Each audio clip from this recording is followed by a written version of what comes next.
how come even if we get the direction right, we many a times don't get the timing of the forecast correct.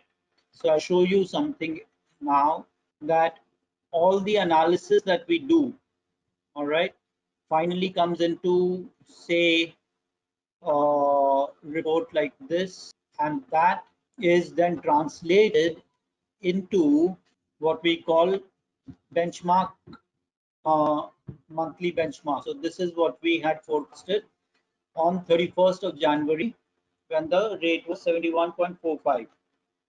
So we forecasted, sorry, in on 9th of January, and when the rate was 71.46, these were the forecasts that we had for the next 12 months. Okay, so here we find that what they're forecasting, according to us, we say that involves 4 T's. The first T is the trend. We need to know the trend. So this tells us the trend. We try and forecast the trend that the market will go up or down. Then the second thing we need to know is, as soon as we anyone talks to us and says, "Market कैसा लग रहा है? इधर ऊपर जाएगा या नीचे जाएगा?" So obviously the immediate next question is कहाँ तक जाएगा? So that is the target. The third question is कब तक जाएगा, which is time. And the fourth question that needs to be answered is trail. कि ऊपर जा करके, like out here we've said that 2 months down market will be so before first the market will go up and then it will come down. So this is a trail, how the market, the path that the market takes. Now here we find that in January we had forecasted 75.90 as a high, but that was for September. Okay, instead we've seen 75.90 happen in April. It has come in much earlier than 1, 2, 3, 4, 5 months earlier than we had anticipated. So this is something that happens. What do we do about it? How do we try and tackle that? Is what I'm going to share with you just now. So this is a chart which this is a little this is real for the people who are advanced. This chart shows the difference of dollar rupee over 1 year ago.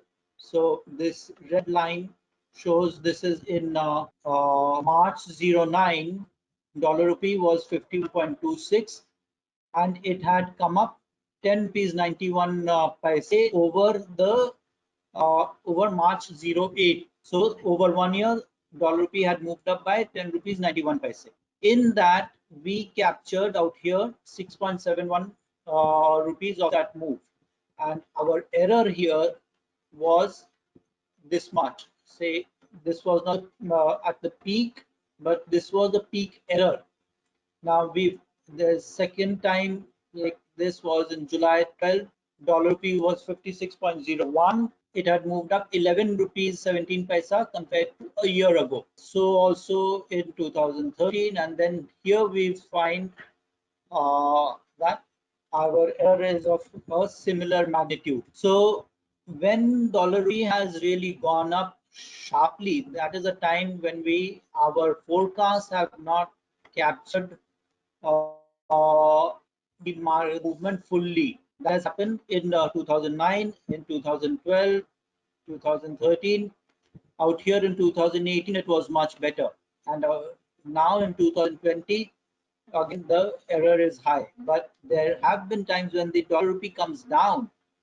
There we have had much better results. So how much of the movement we have, our forecast has the difference between the forecast and the actual movement is very narrow out here. And we had very good run in 2014, from 2014 up to 2000 July 19 or so, and thereafter over the last 12 months is when the error has increased. The point basically being that when we are forecasting these 4 things, sometimes This is what happens. You know, all of us know. We get it right, get it wrong, but we're trying to forecast this iteratively. We will try and get better over time. And I'll show you one more thing. This is our reliability chart. So here there has been a dip in the reliability in terms of direction, but it's coming up again. So, and we are at around 60% reliability directionally. So we try and uh, we try and track our errors very diligently for 2-3 reasons. One, if we don't track our errors, there is no way we're going to know how good we are doing or how badly we are doing.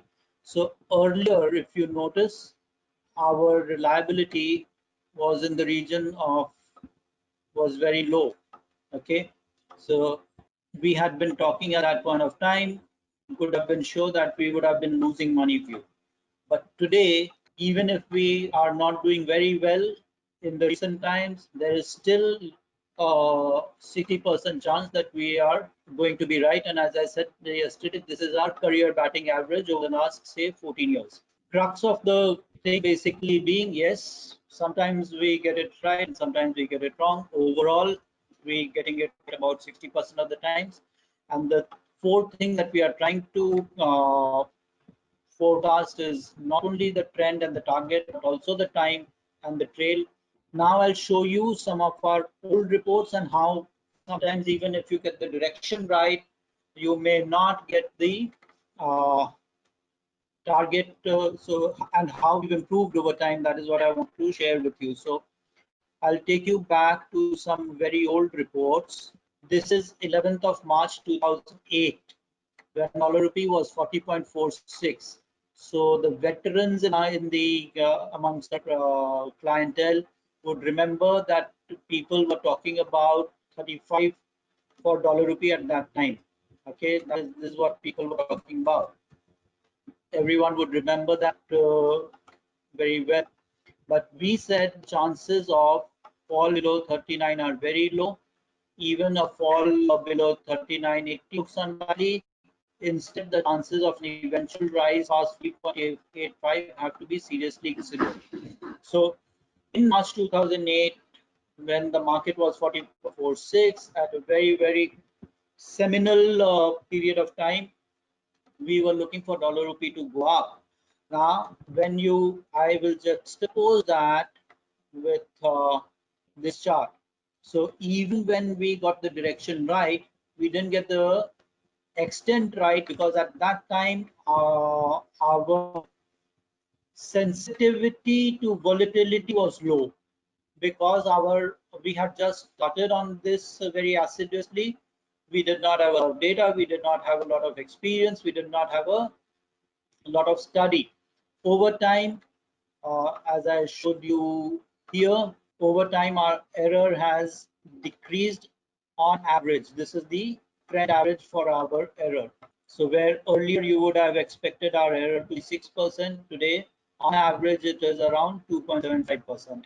Peak error is 7% out here, which may or may not go up to 8 or 9%.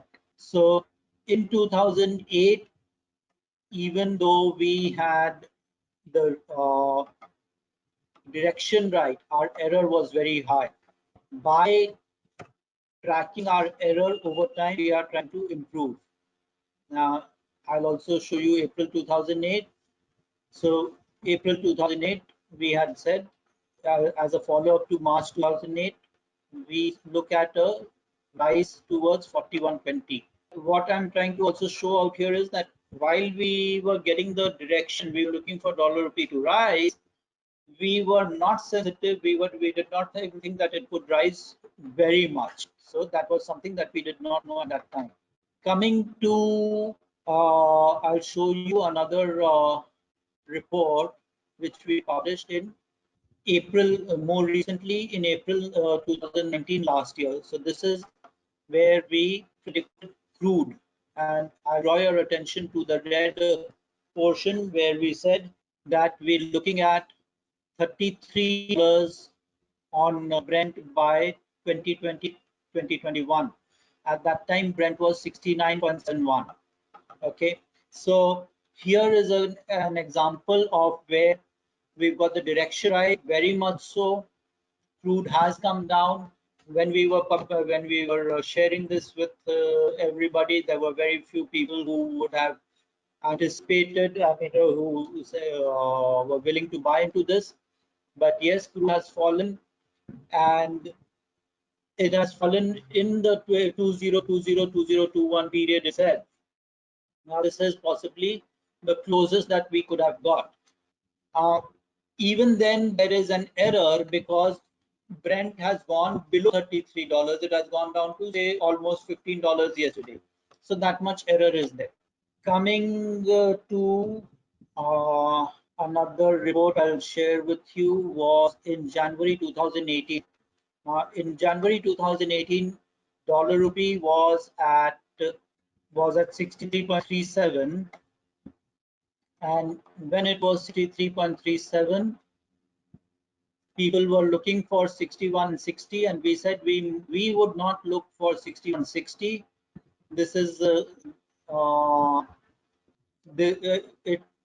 This is not the time for this trend line to break, and we think that there is support at 63.5, and rather dollar rupee should rise.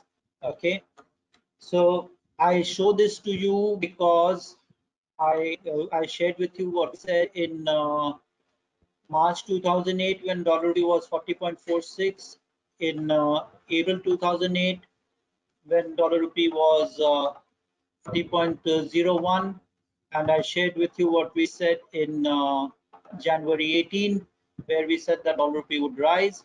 And now what we are saying is that we think that there is a chance that dollar rupee comes down, weaken towards 77, 75, 77 half, and then strengthen from there. So this is a big picture that we're looking at.